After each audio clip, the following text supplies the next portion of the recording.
अस्सलाम वालेकुम students, I hope you all are fit and fine.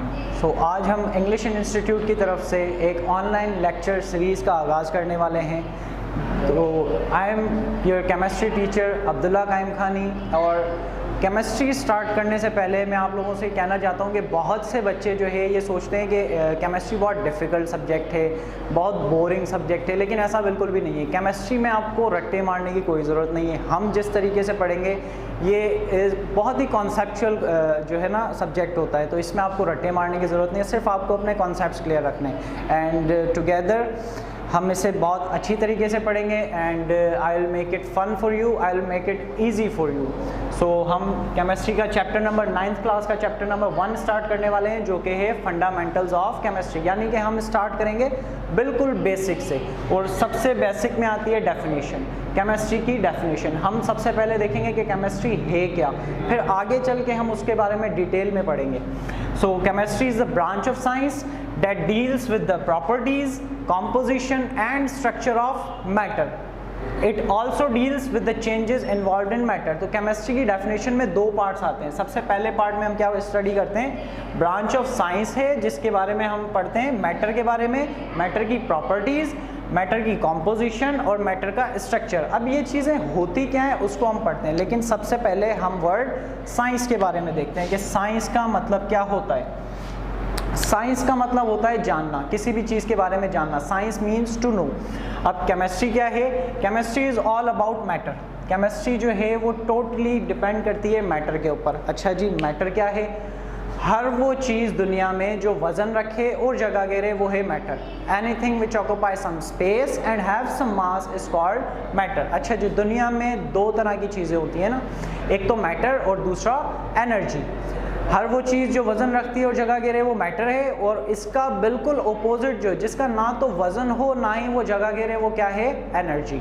अच्छा जी, जैसे कि ये मार्कर है, बोर्ड है, आपकी बुक्स है, इरेज़र है, पेंसिल, शार्पनर, बैग्स, आपका thermos etcetera, all the things are matter. उसके अलावा एयर का, अक्सर जो स्टूडेंट्स जो है इसमें कंफ्यूज हो जाते हैं जब मैं उनसे सवाल करता हूँ कि एयर क्या है, मैटर है या एनर्जी है।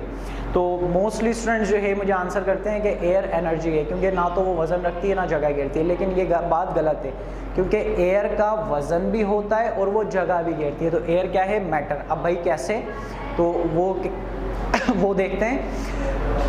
एयर, आप जब बलून ब्लो करते हैं, बलून को फुलाते हैं, तो आप उसमें हवा डालते हैं और वो बलून फूलता जाता है, बड़ा होता जाता है। इसका मतलब कि एयर जो आप अपने माउथ से उसमें डाल रहे हैं, वो एयर उसके अंदर क्या कर रही है? स्पेस को ऑक्यूपाई कर रही है। तो जब स्पेस ऑक्यूपाई कर रही है तो मीन्स मैटर है। उसके अलावा भाई एयर का वेट कैसे होता है? आपने जो है सोनार का जो तराजू होता है उसको देखा है, बैलेंस को, वो उसे शेल्फ के अंदर रखता है। शेल्फ के अंदर रख रहा है क्योंकि उसे बहुत ही माइन्यूट सा वज़न जो है वो मेजर करना होता है ना, तोला बहुत ही कम वज़न होता है। तो अगर उसे बाहर रखेगा और उसका बैलेंस जो होता है ना, वो बैलेंस भी बहुत ज़्यादा सेंसिटिव होता है, वो आपको थोड़ा सा भी वज़न जो है मेजर करके बताता है। अब अगर हवा चलेगी, उस पर हवा लगेगी, तो वो उसके वेट को भी मेजर करके बताएगा।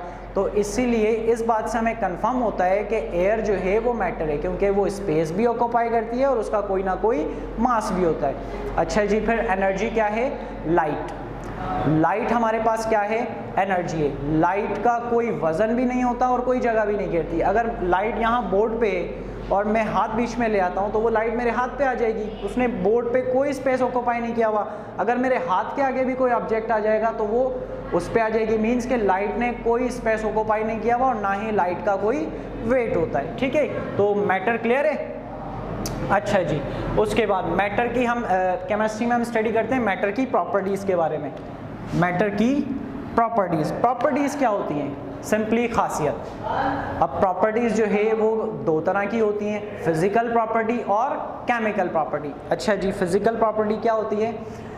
सिंपली हम किसी चीज़ को, किसी मैटर को सिर्फ फिज़िकली ऑब्जर्व करके जब हम उसके बारे में कुछ चीज़ें बताते हैं तो वो उसकी होती हैं फिज़िकल प्रॉपर्टीज़। जैसे कि हम अगर किसी इस मार्कर को अगर मैं देख रहा हूँ तो इस मार्कर की शेप कैसी है, इसका कलर कैसा है, इसकी स्मेल कैसी है, इसका टेस्ट कैसा है, इसका मेल्टिंग पॉइंट, इसकी डेंसिटी, इसका बॉइलिंग पॉइंट, ये सारी चीज़ें मैं फिज़िकली ऑब्जर्व करके इसके बारे में बता रहा हूँ ना, तो ये इस मैटर की क्या हुई? Physical properties. उसके अलावा प्रॉपर्टी एक और तरह की होती है जिसे हम कहते हैं केमिकल प्रॉपर्टी। अच्छा जी, अब केमिकल प्रॉपर्टी क्या है? सिंपली जब हम हमारे मैटर के साथ किसी और केमिकल को ऐड कर देंगे तो हम उसके देख रहे हैं कि फिर उसमें क्या चेंजेस आ रही हैं। जब हम अपने मैटर के साथ किसी और केमिकल को ऐड करके देख रहे हैं कि उसमें क्या चेंजेस आ रही हैं, रिएक्शन जो हुआ उसके बाद क्या चेंजेस आ रही हैं, तो वो चेंजेस क्या कहलाती हैं, वो प्रॉपर्टीज़ क्या कहलाती हैं? Chemical properties. क्लियर है? उसके बाद कॉम्पोजिशन। अच्छा जी भाई, कॉम्पोजिशन में क्या? कॉम्पोजिशन सिंपली कि कोई चीज़ किस से मिलकर बनी है और उसको बनाने में जो चीज़ें इस्तेमाल हुई हैं वो कितने क्वांटिटी में। फॉर एग्जांपल हम लेते हैं वाटर। वाटर का फॉर्मूला सबको मालूम होता है H2O, यानी कि 2 हाइड्रोजन के एटम्स और 1 ऑक्सीजन का एटम मिलकर क्या बनाते हैं? वाटर बनाते हैं। अच्छा जी, कॉम्पोजिशन भाई, वाटर की कॉम्पोजिशन क्या होगी? वाटर भी मैटर है ना, स्पेस भी ऑक्यूपाई करता है और इसका वेट भी होता है, तो इसकी कॉम्पोजिशन क्या होगी कि 2 हाइड्रोजन के एटम्स और 1 ऑक्सीजन का एटम, ये दोनों आपस में मिल रहे हैं तो क्या बना रहे हैं? वाटर बना रहे हैं, मैटर बना रहे हैं। तो ये क्या हुई इसकी कॉम्पोजिशन के कौन कौन से एलिमेंट्स हैं और कितनी क्वांटिटी में। क्लियर है? अच्छा जी, उसके बाद स्ट्रक्चर। स्ट्रक्चर क्या होता है?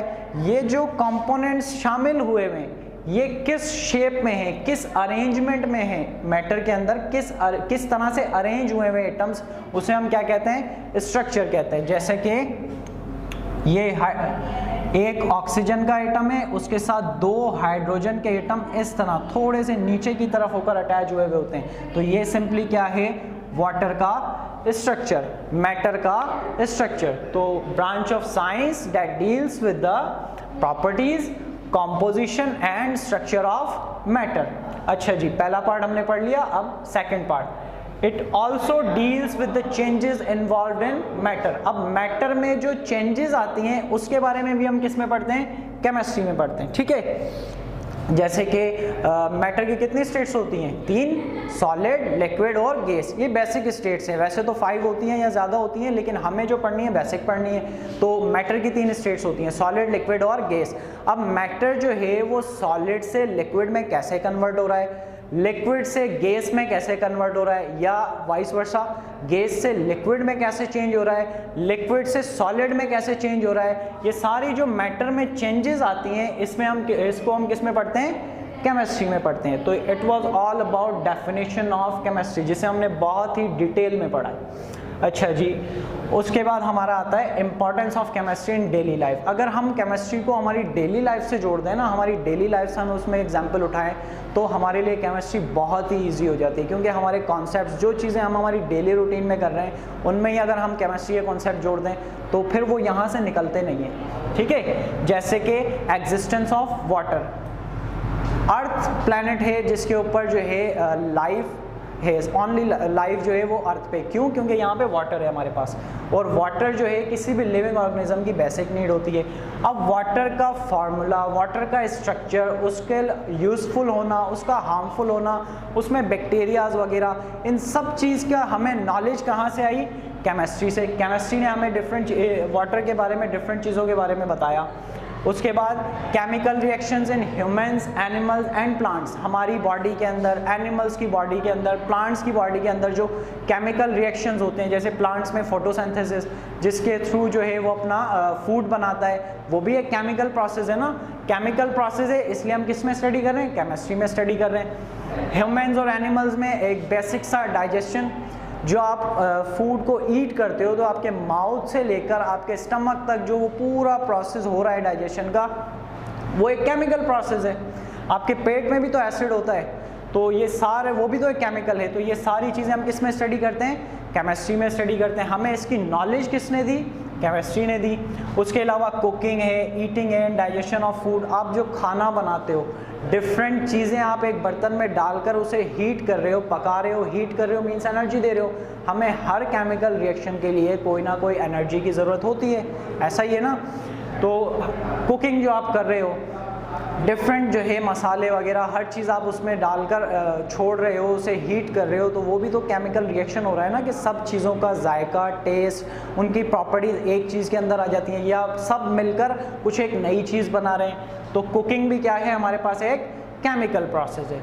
उसके अलावा production of fertilizers, glass, pesticides, plastics, petroleum, soaps, detergents are based on chemistry. अच्छा जी, फर्टिलाइजर्स जिसका मेन केमिकल होता है, जैसे कि पहले जो है साल में एक फसल उगती थी क्योंकि पॉपुलेशन इतनी नहीं थी, लेकिन जैसे जैसे पॉपुलेशन बढ़ती है ना, हमें फूड की नीड होती है। अब फूड के लिए हमारे पास फर्टिलाइज़र अच्छा होना चाहिए, तो हमने कुछ ऐसे पावरफुल फर्टिलाइजर्स बनाए जो कि पहले साल में एक फसल उगती थी, अब साल में 4 फसल उग सकती है।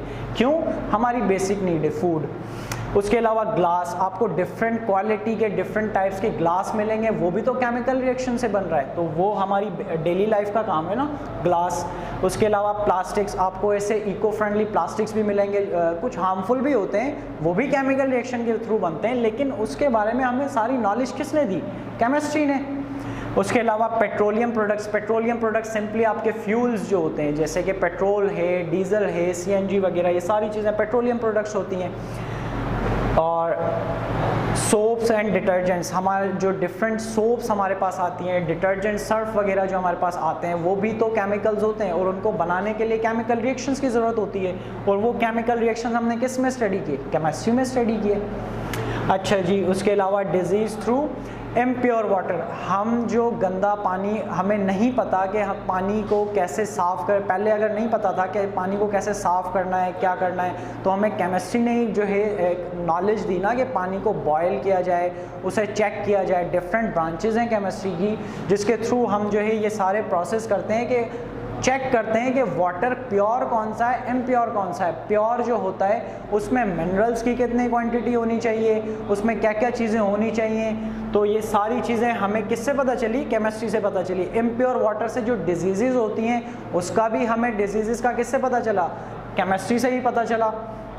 अच्छा जी, एक बहुत ही इंपॉर्टेंट प्रोसेस होता है chlorination, to kill pathogenic organisms from water. Chlorination, आप जो वाटर जो आपका नहरों से आपके घर तक आता है ना, वो बिल्कुल ऐसे ही नहीं आ जाता, बीच में उसमें 4-5 प्रोसेस होते हैं जिनकी वजह से वो साफ़ होकर आपके घरों तक आता है। क्योंकि नहरों में हमने देखा है कि बहुत ही गंदा पानी होता है, हम उसे डायरेक्ट पी भी नहीं सकते, हमें बहुत सारे जो है इन्फेक्शंस वगैरह, डिजीज़ वगैरह हो जाएंगी पेट की, और बहुत ही सारी जो है ना बीमारियाँ हो जाएंगी। लेकिन उस पानी को साफ़ करने में जो लास्ट प्रोसेस होता है वो होता है क्लोरीनेशन। क्लोरीनेशन में सिंपली जो आपका वाटर होता है, ट्रीटेड वाटर जिसे हम कहते हैं, क्योंकि पहले ही क्लोरीनेशन से पहले ही 4 स्टेप से वो गुजर के आता है ना, तो ट्रीटेड वाटर जो होता है उसे हम क्या करते हैं, उस पर क्लोरीन गैस का स्प्रे करते हैं। जब क्लोरीन गैस का स्प्रे करते हैं तो जो है सारा कचरा वगैरह निकलने के बाद उसमें जो जर्म्स रह जाते हैं पानी में, पैथोजेनिक ऑर्गेनिजम्स, वो सारे इसके क्लोरीनेशन के प्रोसेस के थ्रू उसमें से रिमूव हो जाते हैं, मर जाते हैं, निकल जाते हैं। ठीक है, तो ये सारे थे मिरेकल्स ऑफ केमिस्ट्री, जिन्हें हम कहते हैं importance of chemistry in daily life. हमारी डेली लाइफ में केमिस्ट्री की बहुत सी नीड होती है।